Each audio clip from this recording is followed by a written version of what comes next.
there was a famine in the land, besides the first famine that was in the days of Abraham. And Isaac went to Abimelech king of the Philistines, in Gerar. Then the Lord appeared to him and said, Do not go down to Egypt, live in the land of which I shall tell you. Dwell in this land, and I will be with you and bless you, for to you and your descendants I give all these lands, and I will perform the oath which I swore to Abraham your father.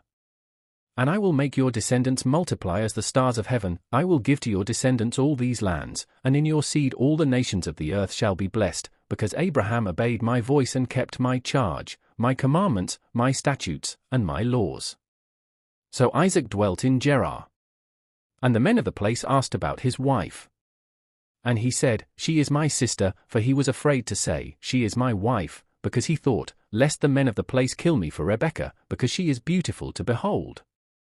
Now it came to pass, when he had been there a long time, that Abimelech king of the Philistines looked through a window, and saw, and there was Isaac, showing endearment to Rebekah his wife.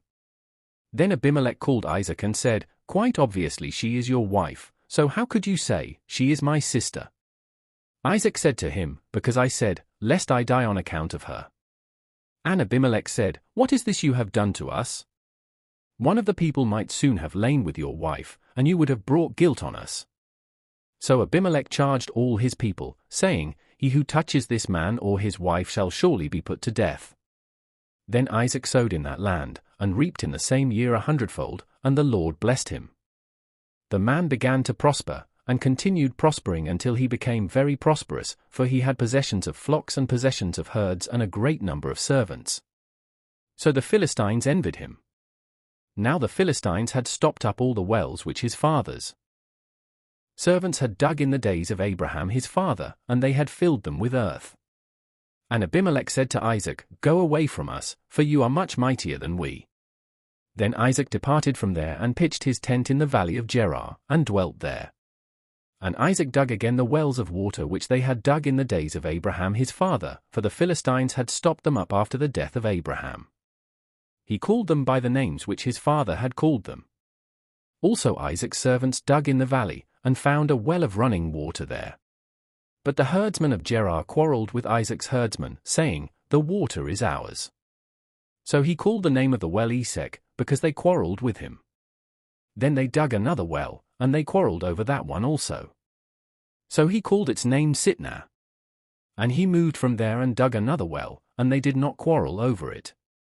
So he called its name Rehoboth, because he said, For now the Lord has made room for us, and we shall be fruitful in the land.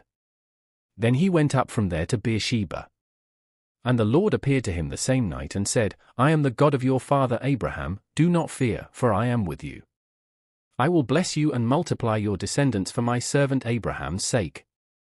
So he built an altar there and called on the name of the Lord, and he pitched his tent there, and there Isaac's servants dug a well. Then Abimelech came to him from Gerar with Ahuzzath, one of his friends, and Phicol the commander of his army. And Isaac said to them, Why have you come to me, since you hate me and have sent me away from you? But they said, We have certainly seen that the Lord is with you. So we said, Let there now be an oath between us, between you and us, and let us make a covenant with you, that you will do us no harm, since we have not touched you, and since we have done nothing to you but good and have sent you away in peace. You are now the blessed of the Lord. So he made them a feast, and they ate and drank. Then they arose early in the morning and swore an oath with one another, and Isaac sent them away, and they departed from him in peace. It came to pass the same day that Isaac's servants came and told him about the well which they had dug, and said to him, We have found water. So he called it Sheba. Therefore the name of the city is Beersheba to this day. When Esau was 40 years old, he took as wives Judith the daughter of Beeri the Hittite, and Basemath the daughter of Elon the Hittite. And they were a grief of mine to Isaac and Rebekah.